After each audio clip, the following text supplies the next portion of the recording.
Back when I was in fourth grade, school wasn't just about learning, it was an adventure. I went to this little Catholic private school, the kind with red brick walls and crosses hanging in every classroom. We had something special each day of the week. Mondays we'd paint, Tuesdays we'd sing, and every couple of weeks we'd have lockdown drills. To me, those drills were the best part. They felt like a game, a secret mission where we'd duck under desks, giggle in the dark, and pretend we were hiding from some imaginary bad guy. I'd sit there, hugging my knees, grinning at my friends as the teacher shushed us. It was fun because it wasn't real. At least, that's what I thought. I never wondered why we practiced so much. To a kid like me, the world was safe, and school was the safest place of all. But looking back, I wonder if I should have paid more attention. Should have seen the cracks in that perfect little world I loved so much. It was a regular morning, the kind where the sun barely peeked through the gray clouds outside. I was at my desk, coloring a picture of an angel with a halo that I'd drawn too big. My crayons were scattered everywhere, and I was proud of how the gold looked against the white paper. Then the intercom crackled to life. That wasn't unusual. We'd hear announcements all the time, but this voice was different. It trembled, sharp and uneven. We're going into lockdown. This is not a drill. My stomach flipped, but some kids still laughed, whispering how cool it was to hear those words for real. I wanted to laugh too, to keep the game going, but I couldn't. I looked up at the teacher. Her face was pale, her hands fumbling as she rushed to the door. That's when I knew. This wasn't fun anymore. I sat there, clutching my crayon, my heart beating faster than it ever had. I didn't understand what was happening, but I felt it. Something heavy, something wrong. The teacher locked the door with a loud click and flipped off the lights. She hissed at us to get to the corner, her voice sharp but shaky, like she was trying not to cry. We scrambled over each other, a tangle of arms and legs piling into the back of the room near the coat hooks. I ended up squished between two friends, my knees pulled tight to my chest. The room went dark, just slivers of light sneaking through the blinds. I tried to focus on breathing, counting each inhale like it'd keep me calm. At first, it was quiet, too quiet. I could hear the clock ticking above the chalkboard, every second stretching out forever. I told myself it'd be over soon, that it was just a mistake. But deep down, I was scared. Scared I'd done something wrong, scared I'd never see my mom again. I kept glancing at the door, at that narrow strip of glass running down its side. It was supposed to make me feel safe, but all I could think was, what if something looks back? The silence didn't last. It started with a sound I'll never forget, a scream, low and raw, echoing from somewhere down the hall. It was a man's voice, wild and angry, like he was fighting something I couldn't see. My whole body froze. The screams got louder, closer, turning into words I couldn't quite make out at first. I pressed my hands over my ears, but it didn't help. The sound clawed its way inside me. Then I heard it clear as day. "Your God is dead." My chest tightened. I'd heard about God every Sunday, how he watched over us, but this man, he sounded like he hated him, hated us. The other kids started whimpering, and I felt tears sting my eyes. I didn't want to cry. I was too old for that, but I couldn't stop it. I kept thinking about the devil, about the stories the priest told us, and wondered if this was him coming for me. The screams kept coming, relentless, filling the air until I thought my head would burst. I wanted to run, but there was nowhere to go. Then he was there, right outside our door. The screams turned into bangs, loud and heavy, like he was throwing his whole body against it. Bam! Bam! Bam! The door shook, and I saw the glass rattle in its frame. "Jesus didn't die for you," he roared. "You're all gonna burn." My friends started crying louder, some sobbing into their sleeves, and I bit my lip so hard I tasted blood. I stared at the door, terrified it'd give way, picturing him bursting in, tall, dark, with eyes like the monsters in my nightmares. He kept yelling, "I hear you! I see you! Open the door!" I shrank back, my mind racing. Did he really see me? Could he smell my fear through the walls? I prayed, fast and silent, begging God to make him go away. But part of me wondered if he'd even listen after what that man said. The teacher whispered for us to stay calm, but her voice cracked and I saw tears on her cheeks. We were trapped, and I'd never felt so small. All of a sudden, the banging stopped. The screams didn't. They just moved, sliding down the hall like a ghost drifting away. I held my breath, waiting for him to come back, but then I heard new voices, shouts deep and commanding, followed by a scuffle. It sounded like men fighting, maybe the police tackling him to the ground. My hands were shaking so bad I couldn't feel my fingers. The room stayed dark, and we stayed huddled, even after the noise faded. I kept replaying his words, "I see you," and imagined him staring through that glass, picking me out of the crowd. The teacher didn't move, didn't speak, just sat there with us, her face buried in her hands. When the intercom finally buzzed again, saying the lockdown was over, I didn't feel safe. I felt empty, like something had broken inside me. I wanted to believe it was done, but my heart wouldn't let me. Not yet. They let us go early that day. My mom came to pick me up, her face tight with worry as she hugged me harder than usual. I didn't tell her much, just that a man yelled and scared us. I didn't know how to explain the rest, the way his voice dug into me, the way it made me question everything I'd been taught. We heard later he'd been caught, but no one said who he was or why he'd come. Some kids whispered he was crazy, others said he hated our school, our faith. I didn't care. I just wanted to forget, but I couldn't. That night, I lay in bed, staring at my bedroom door, waiting for a bang that never came. Every creak in the house made me jump. Every shadow looked like him. Years later, I still hear those screams sometimes, faint and far off, like they're trapped in my head. I wonder if he's out there, if he remembers me. And I wonder if I'll ever feel safe behind a locked door again. Because deep down, I know some things don't leave you, no matter how hard you try to shut them out. It was late spring 2016, the final week of my senior year at a suburban high school just outside some nowhere American town. The air smelled like freedom, cut grass, gasoline from the parking lot, and that faint promise of summer break. Everyone was coasting, teachers included. I'd slipped out of class with my buddy, a lanky guy everyone knew for his dumb laugh, to sneak a smoke in my car.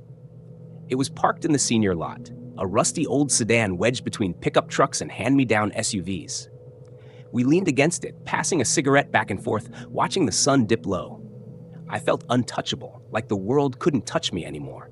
Not the exams, not the rules. Graduation was days away, and I was already halfway out the door. Then my phone buzzed. A text from a friend in the lunchroom, asking us to come hang out. I shrugged, flicked the cigarette butt into the gravel, and we started walking back towards school. No rush, no worries, just another lazy afternoon. We headed for the back entrance near the band and chorus rooms, a quiet corner of the school nobody bothered with unless they played trumpet or sang off-key. The door was this heavy metal thing, scratched up from years of kids kicking it open. As we got close, my phone buzzed again. Another text, "School's going into lockdown." My stomach did a little flip, but I brushed it off. Probably just a drill, right? Happens all the time in American schools. We pushed the door open anyway, and that's when I saw it. Red lights flashing in the narrow hallway, pulsing like a heartbeat. The main lights were off, leaving just the dim backups casting long shadows on the peeling paint. I stopped, my sneakers squeaking on the tile. My buddy froze too, his eyes darting around. "What the hell?" he muttered. I texted back, asking what was up, if it was real or just practice. No teachers, no announcements, just that eerie quiet wrapping around us. My chest tightened. Something felt wrong, but I didn't want to say it out loud. Not yet. We stood there in that empty hallway, waiting for a reply. The band wing was always dead this time of day. No clanging drums, no screeching violins, just the hum of the air vents and those damn red lights blinking. I kept checking my phone, the screen glowing in my sweaty palm. My friend texted again, "Dude, holy shit," then nothing. The typing dots hung there for what felt like forever, 30 seconds, maybe more, before disappearing. I sent back 3 question marks, my fingers fumbling. No answer. My throat went dry. "Maybe it's a prank," I said, but my voice sounded thin, like I didn't believe it myself. My buddy nudged me, nodding toward the auditorium doors down the hall. We shuffled over, tugging at the handles, locked tight. My mind started spinning. No teachers, no instructions, just us stuck in this weird limbo. I kept telling myself it was fine. Just a drill gone quiet, but the hairs on my neck stood up anyway. I didn't like how empty it felt, like the school was holding its breath. Then it happened. My buddy tapped my shoulder hard and pointed down the hall. At the far end, past the flickering red glow, someone was coming. Fast. Not running, but speed walking with this stiff, unnatural stride. They were dressed in black, hoodie, pants, everything dark, and at first, I thought it was a teacher rushing to lock up. But as they got closer, maybe 50 feet away, I saw it. A white mask, stark against the shadows, covering their face.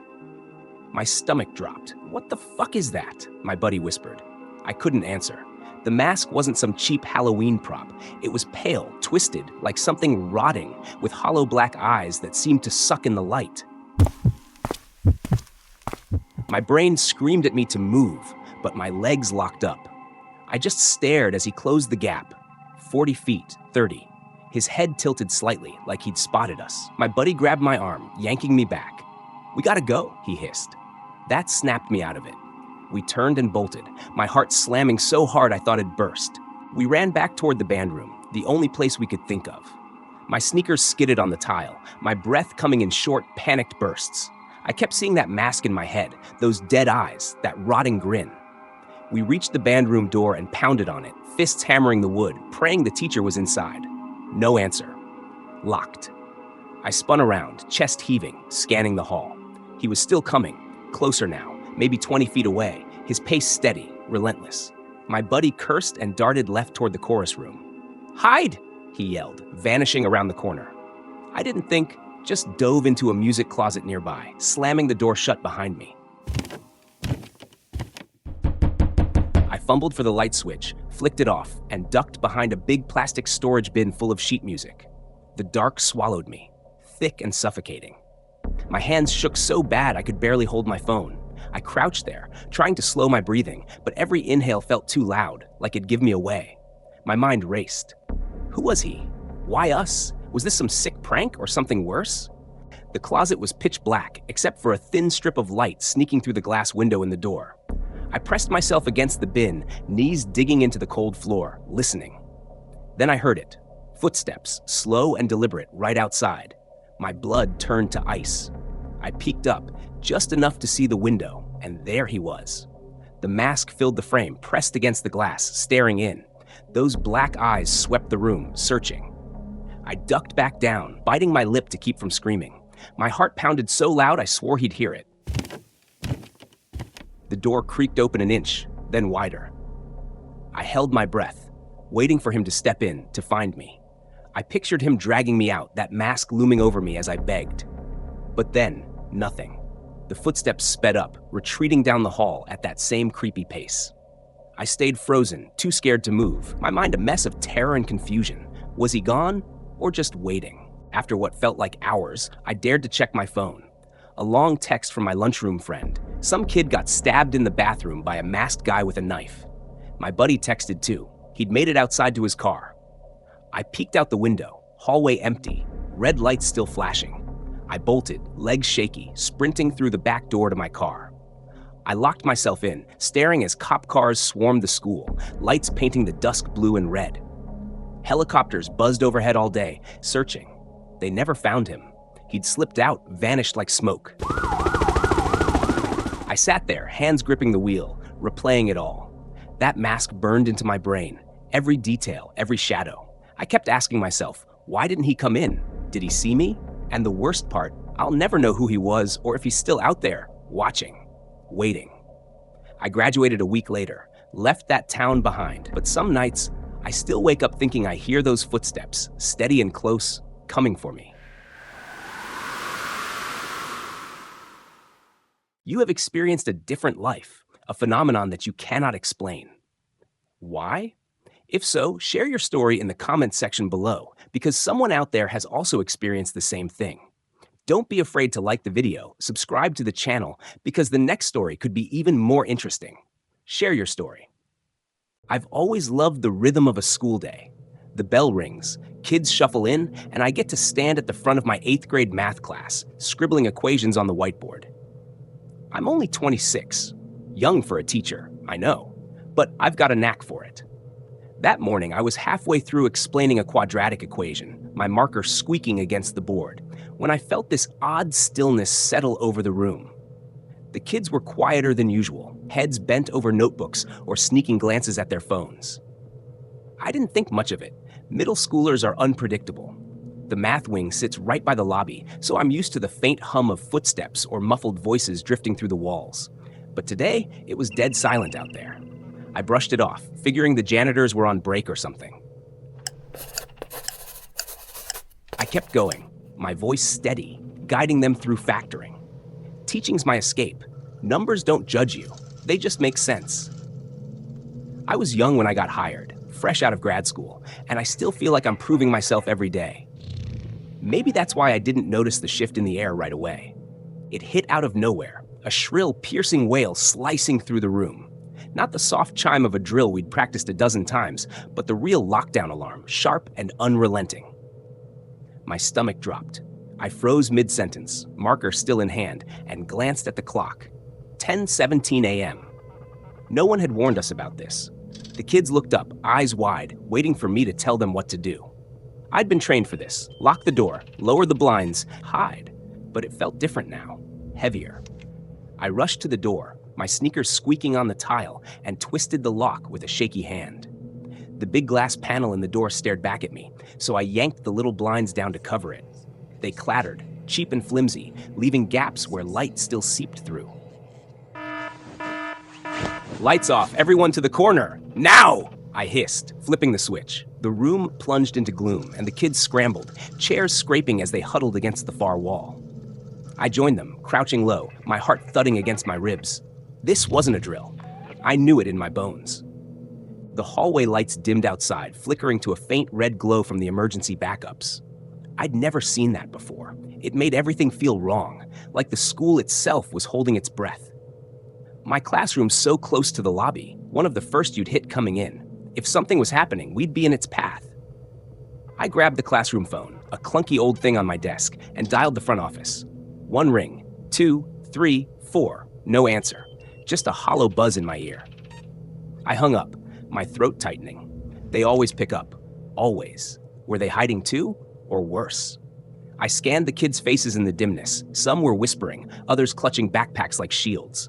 I forced a calm I didn't feel and mouthed, "Stay quiet." My mind raced. What if this was a shooter? A bomb threat? I'd seen the news. Schools weren't safe anymore. I kept telling myself I wasn't in danger making that call. The office was behind 2 doors, too far for the sound to carry. But the silence from the other end gnawed at me. Then it came, knocking.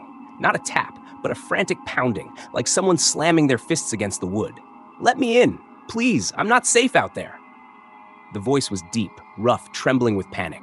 A man's voice, no doubt, maybe early 20s. My blood ran cold. I crept to the door, keeping low, and peeked through a slit in the blinds. A shadow loomed, tall, broad, shifting as he hammered again.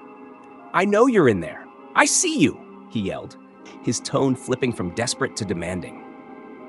I flinched, my breath catching. Could he really see me? The blinds weren't that thin, were they? I glanced back at the kids. Half of them looked terrified, the other half confused, like this was some twisted prank. "Who's there?" I whispered, barely loud enough to hear myself. "What's your name?" He paused, then answered, "I'm a student. I need to get in, please." But the pitch was off, forced, like he was faking it.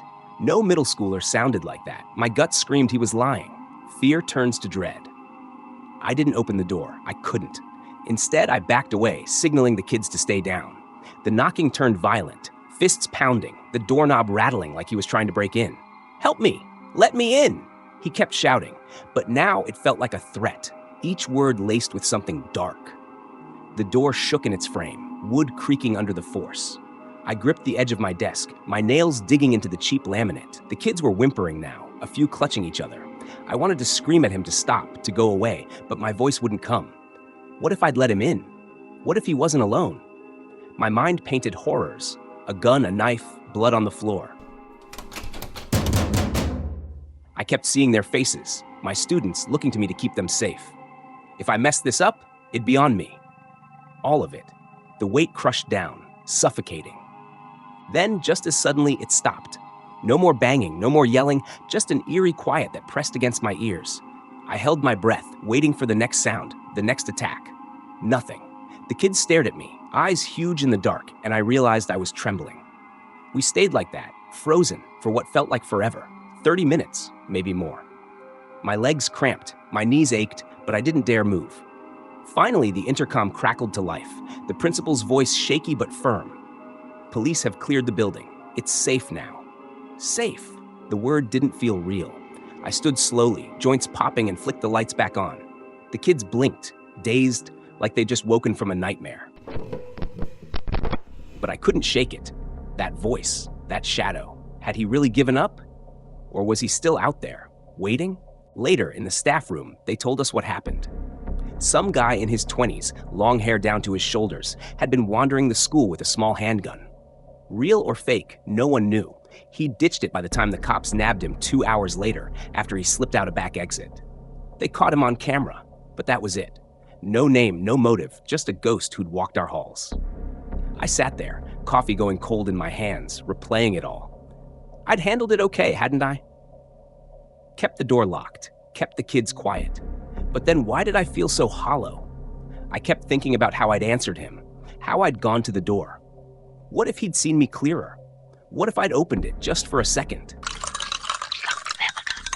Days later, walking past the lobby still makes my skin crawl.